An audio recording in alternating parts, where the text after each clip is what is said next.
dans l'équipe radio tchèque. Alors que Lance Armstrong a déjà perdu plus d'1 minute 30. Attaque de David Moncoutier, oui, qui se retourne une fois, deux fois. Attaque à gauche de la route de David Moncoutier. Le Contador il va quand même, mais il est pas impérial, Alberto Contador, il a du mal. Non, il y va en regardant derrière, il peut pas y aller Contador, il est pas bien aujourd'hui. On ne pourra pas dire que les coureurs français n'ont pas essayé aujourd'hui. Voilà, c'est maintenant, c'est là le plus difficile, on est à l'entrée du village et David Moncoutier vient de sortir. Alberto Contador est rentré dans le rang. On le sentait, hein, Thierry, on sentait Alberto Contador grimaçant à la rupture, pas à l'aise du tout, et finalement, confirmation. Sur la première accélération, eh bien, Alberto Contador marque le pas. Il n'est pas au mieux. Et ça revient, hein, ça n'a pas été aussi tranchant qu'il l'aurait voulu, David Moncoutier. Mais bon, s'il sort en tête du village, il peut finir. Hein, mais il y a attention à Michael Rogers qui est là à 2 km de l'arrivée. C'est la partie la plus difficile là dans le village. Regardez comment c'est compliqué là pour Machado, pour Bush, pour Michael Rogers. Michael Rogers fait un très bon coup parce que lui dans le contre-la-montre, il va être là sur 7 km 700, c'est clair. Regardez les ventes aussi, elle, hein.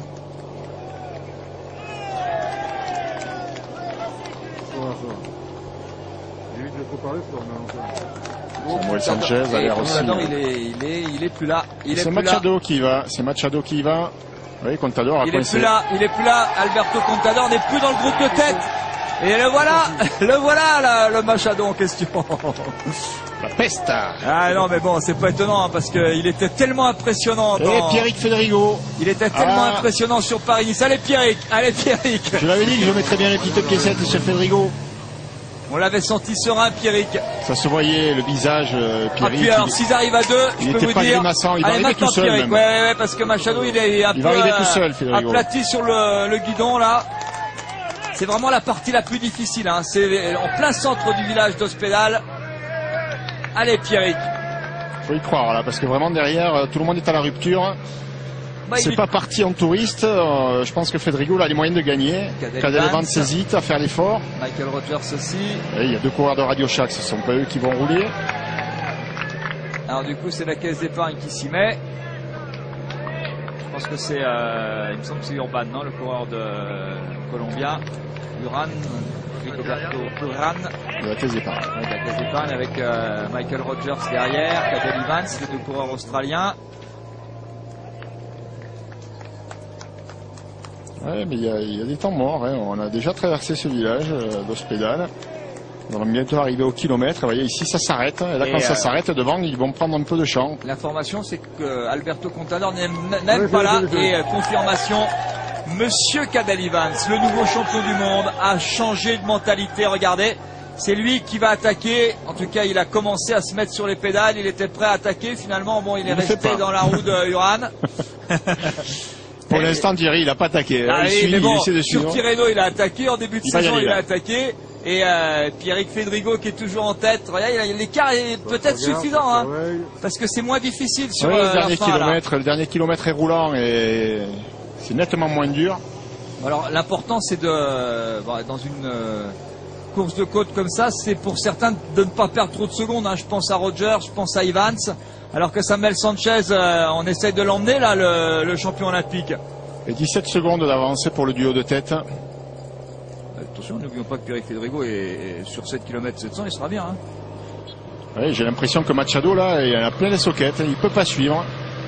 S'accroche. Ou alors il y a un petit coup de bluff de Machado, mais Pierrick Fédrigo vraiment a l'air impérial aujourd'hui. Alors là, je peux vous dire qu'à 1 contre 1, je serais quand même étonné. Ça y est, il est parti tout seul. Je serais quand même étonné que notre ami Pierrick Fédrigo se fasse battre par Machado. Attention, on est au kilomètre, dans le dernier kilomètre. Et peut-être l'exploit du jour pour un coureur français. Il faut qu'il se méfie du Portugais, Thiago Machado, parce qu'il est juste derrière. Ça peut être, c'est un malin Machado. Il a le bon coup de pédale, coéquipier de Lance Armstrong qui n'est plus là, Alberto Contador n'est plus là non plus. Il faut regarder derrière maintenant. Ah mais il s'est gagné Pierrick, Pierrick Fédrigo. Allez Pierrick, c'est maintenant. C'est facile le vélo quand on le voit pédaler comme ça.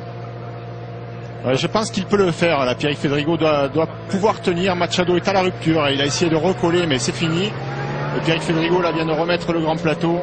C'est moins dur maintenant, il lui reste à peu près 600 mètres à parcourir. Il va la remporter cette étape. Ah, il a été serein tout au long de l'ascension, il est resté dans les bonnes roues, il a le visage des bons jours. Ce matin il était décontracté, il nous l'a dit, il a eu du mal à digérer son Paris-Nice, le froid, une semaine très compliquée. Et content d'être là ce matin. L'étape, il l'a reconnu hier, hein, hier après-midi aux alentours de 17h. Il était dans l'autre sens, il était dans la descente. Les B-Box sont venus tous ensemble reconnaître cette ascension. Eh bien, ça va lui servir parce qu'il sait qu'à partir de ce virage c'est quasiment plat, et Pierrick Fédrigo à 300 mètres de l'arrivée, eh bien, a quasiment étape gagnée. Oui, il a gagné, et puis il a gagné avec de la manière, hein. Il y avait quand même du monde sur la feuille de match aujourd'hui, hein, sur la liste des engagés. Ah, c'est clair qu'il y avait du monde, hein. C'est clair que c'est une finale. Lui qui est un grand amateur de football, c'est une finale de la Coupe de la Ligue qui s'impose. Il y a le classement général. Et oui, en tout cas, c'est sa première victoire en 2010. Même s'il avait déjà terminé deuxième sur la deuxième étape du Haut-Var, deuxième sur les boucles du Sud-Ardèche, eh bien, première victoire pour Pierrick Fédrigo en 2010. Il devance le Portugais Thiago Machado, alors que troisième, c'est Samuel Sanchez devant Cadel Evans. Il y a 2 secondes.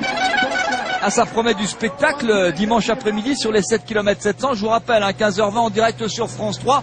Il y a une demi-étape demain matin à 75 km, alors qu'Alberto Contador, eh bien, voilà, il a montré que lui aussi était un humain, et qu'aujourd'hui, même s'il était venu pour gagner le Critérium, les jambes n'ont pas répondu. Il n'a pas réussi à s'imposer, et il a même pris un gros éclat, hein. Oulala. Il a levé le pied, hein, comme l'a fait tout à l'heure Lance Armstrong, une fois distancé. Contador s'est certainement reconcentré sur autre chose. Alors bon, la discrétion ce matin au départ nous a indiqué que cette semaine, fort mauvais temps de chez lui l'a empêché de s'entraîner comme il le souhaitait. On peut lui chercher d'excuses, mais il a montré des limites, hein, et c'est plutôt bien. Eh bien, il y avait du monde, les grands noms du cyclisme mondial sont là. Armstrong va perdre beaucoup de temps, on s'en doutait. Alberto Contador, grand battu du jour par un certain Pierrick Fédrigo.